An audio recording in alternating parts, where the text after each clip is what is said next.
Clients کی یہ frequent complaint ہے کہ 2 سال بعد دوبارہ سے رسولیاں بن جاتی ہیں اور پھر سے آپریشن ہوتا ہے. Constant vaginal infection, constantly periods کا irregular رہنا ایک بہت ہی کامن کمپلین ہے کلینک میں. اگر آپ کے پیریڈز جو ہیں وہ ڈسٹرب ہیں یا آپ کے پیریڈز کافی عرصے سے ریگولر نہیں ہے، ریگولر نہ آنے کا مطلب یہ ہوتا ہے کہ یا آپ کے پیریڈز پہلے 40 دن کے بعد آتے تھے یا 30 دن کے بعد آتے تھے یا 25 دن کے بعد آتے تھے، اور ابھی ایک دم سے ایسے شروع ہوا ہے کہ آپ کے پیریڈز کی جو ڈیٹس ہیں وہ 10 دن آگے یا 20 دن آگے ہو گئی ہیں یا 2 مہینے کے بعد آ رہے ہیں یا بہت جلدی آنا شروع ہو گئے ہیں. کوئی بھی abnormality in your menstrual cycle which is happening on a regular pattern for 1 month تو نہیں میں کہوں گی، لیکن 2 to 3 months اگر ایسی تبدیلیاں آ رہی ہیں you have to consult a doctor. Periods جو ہوتے ہیں وہ خواتین کی بنیادی طور پہ ایک یوتھ کا فاؤنٹین ہوتے ہیں. ہمارے پاس خواتین جب آتی ہیں یوزلی تو کئی دفعہ کہتی ہیں کہ بس ڈاکٹر صاحب دعا کریں پیریڈ جلدی سے ختم ہو جائیں، میری ان سے جان چھوٹے، اور بہت مجھے ٹینشن ہوتی ہے. But frankly speaking I tell women all the time کہ جب تک آپ کے پیریڈز آ رہے ہیں یو آر ان ہیون. آپ کے جو ہارمونز ہیں they are in proper working condition. آپ کو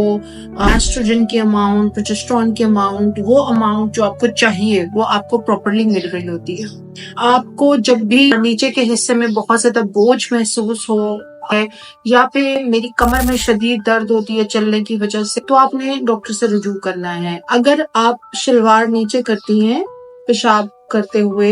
یا واش روم کو استعمال کرتے ہوئے، تو آپ نے کوشش کرنی ہے کہ نوٹ کریں کہ آپ کی باڈی آڈر کیسی ہے، آپ کی اسمیل جو پرائیویٹ پارٹس کی یا ٹانگوں کے بیچ میں سے جو اسمیل اوپر آتی ہے وہ کیسی ہے. اگر آپ کو لگتا ہے کہ یہ اسمیل جو ہے وہ خراب ہے، اگر آپ کو شلوار کے اوپر فریکوینٹ ڈسچارج رہتا ہے، یعنی آپ جب بھی وضو کرتی ہیں یا آپ واش روم جاتی ہیں یا آپ کو ڈیلی بیسس پہ چلتے پھرتے اپنی پینٹی پہ یا شلوار پہ لکوریا ٹرانسپیرنٹ کلر کا، یلو کلر کا، گرین کلر کا یا براؤن کلر کا رہتا ہے، تو دیٹ از اے سائن کہ آپ کو ڈاکٹر سے بات کرنی ہے. اس کے علاوہ اگر آپ کو انٹرکورس کے دوران بہت زیادہ تکلیف محسوس ہوتی ہے، پین محسوس ہوتی ہے، چاہے وہ اس پوائنٹ پہ ہو جہاں پہ آپ کے ہسبینڈ یا آپ کا پارٹنر کے اندر انٹر ہوتا ہے، یا پھر اس پوائنٹ پہ پین ہو جب آپ انٹرکورس کی پیک پہ ہوتے ہیں، یعنی the whole thing is inside the uterus. تو ان دونوں پوائنٹس کے اوپر اگر آپ کو شدید پین ہے یا آپ کو انٹرکورس کے فوراً بعد UTI یورینری ٹریکٹ انفیکشن ہو جاتا ہے یا لیکوریا بہت زیادہ بڑھ جاتا ہے انٹرکورس کے بعد، تو آپ کو ڈاکٹر سے رجوع کرنا چاہیے.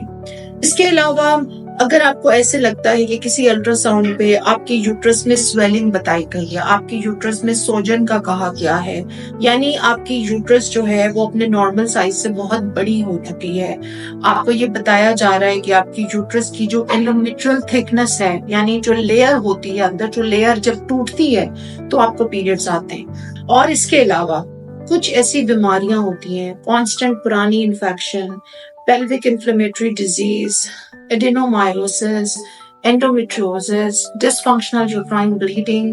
hormonal imbalance، یہ سارے معاملات مل کے آپ کی جو یوٹرس ہے اس کا سائز جو ہے وہ بہت بڑا کر دیتے ہیں. اور جب اس کا سائز بڑا ہو جاتا ہے تو اس سے بے تحاشا پرابلمز ہیں جو کھڑے ہوتے ہیں اگلے 10 سے 15 سال. پوری کی پوری باڈی میں یوٹرس اور اووریز جو ہیں وہ کسی آئسولیشن میں نہیں پڑے ہوئے. آپ کی جو یوٹرس ہے، جو اووریز ہیں، وہ کڈنی، لیور، آپ کی باڈی کے دوسرے آرگنز کے ساتھ پراپرلی کنیکٹڈ ہیں. آپ کا سٹریس، آپ کی emotional sickness, psychological sickness, depression, آپ کا بیڈ لائف سٹائل اور آپ کی ایٹنگ ہیبٹس، آپ کے ویٹ گین اور لیک آف فزیکل ایکٹیویٹی کا بھی ڈائریکٹ تعلق ہوتا ہے آپ کی یوٹرس، اووریز اور ویجائنا کی ڈیزیزز کے ساتھ. اس کے علاوہ ویجائنل ہیلتھ سے ریلیٹڈ اگر آپ کو ڈسچارج ہے، ویجائنا بہت زیادہ اس کے کلر میں چینجز آ رہی ہیں، باہر سے پرائیویٹ پارٹس کے آپ کو نیچے سے بہت بری اسمیل فیل ہوتی ہے. بہت ساری خواتین جو ہیں وہ جب ہمارے پاس پہنچتی ہیں، جب ان کو یہ پرابلمس کو سفر کرتے ہوئے فیس کرتے ہوئے 10 سال 12 سال گزر چکے ہوتے ہیں، اور ہمارے پاس آ کے جب وہ معاملے کو سمجھتی ہیں اور اس قابل ہوتی ہیں کہ اس کا علاج کر چکی ہیں، تو یوزلی بہت دیر ہو چکی ہوتی ہے. کانسٹنٹ ویجائنل انفیکشن اور constant leucorrhoea, constant discharge, constantly periods کا irregular رہنا ایک بہت ہی کامن اور فریکوینٹ جو ہے کمپلین ہے کلینک میں، اور اس کا تعلق بہت ساری گہرے بیماریوں کے ساتھ ہے. تو لیکوریا کو پلیز ہم لوگ انفیکشن کو، ڈسچارج کو بہت زیادہ کیجول لیتے ہیں. اس کے بارے میں ہمارا رویہ بڑا ہی کیجول ہے. یوزلی دونوں پارٹنرز کو ہی اس کا علاج کرنا چاہیے. اگر ایک کو انفیکشن ہو گیا ہے تو اس کا کیور کرنے کے لیے ہمیں دوسرے پارٹنر کو بھی ساتھ میڈیسن دینی ہوگی، کیونکہ میاں بیوی یا پارٹنرز دونوں ایک کپڑے کی طرح ہوتے ہیں. دو کپڑے جب آپس میں رب ہوتے ہیں تو ہمیں دونوں میں سے ہی انفیکشن نکالنا ہے. پیریڈز کو ریگولیرٹی کو بہت ضروری طور پر ایڈریس کریں. فوری طور پہ یوٹرس نکالنے کا جو ڈیسیژن ہوتا ہے جسے ہم ہسٹریکٹومی کہتے ہیں، پلیز یوٹرس کو مت نکلوائیے ایک دم سے. جا کے جیسے خراب دانت کا ہم فیصلہ کرتے ہیں، ایسے ہی ہم یوٹرس کا فیصلہ کرتے ہیں اور یوٹرس کو نکلوا دیتے ہیں. تو یہ کنڈیشنز جو ہیں ان سے بچیں. بچے دانی کی جو سویلنگ ہے اور بچے دانی کے اندر جو یوٹرس کے اندر جو فائبرائڈز یا چھوٹی چھوٹی رسولیاں ہوتی ہیں خون کی، وہ بھی بہت فریکوینٹ ہیں اور ان کے بھی بے تحاشا مسائل ہیں عورتوں میں. اسی طرح انڈے دانی میں یعنی اووریز میں یا فلوپین ٹیوب میں، یا جو پورا ہمارا ایک وجائنا کا ایریا ہے، پیلوک انیٹمی ہے عورتوں کی، اس میں انڈے دانی کے ساتھ بھی بہت ساری چھوٹی چھوٹی تھیلیاں یا رسولیاں بن جاتی ہیں. یہ سب کچھ اصل میں سمٹم ہے، یہ ایک بیماری نہیں ہے. یہ اس بیماری کا سمٹم ہے جس میں وہ باڈی، وہ خاتون پچھلے 8-10 سال سے انوالو ہوتی ہے. تو یہ جو معاملات ہیں اس میں ہمیں ان کی ڈائٹ بھی دیکھنی پڑتی ہے، ان کے ویٹ کی کنڈیشن، ڈپریشن کی کنڈیشن، ان کے ہارمونز کی کنڈیشن، ان کی فزیکل ایکٹیویٹی کیسی ہے، وہ کیسے اپنے آپ کو لے کے چلتی ہیں، اپنے ہارمونز کو بیلنس کرنے کے لیے کیا کھا رہی ہیں، کیا لے رہی ہیں. ہر چیز کا علاج بچے دانی کو نکال دینا،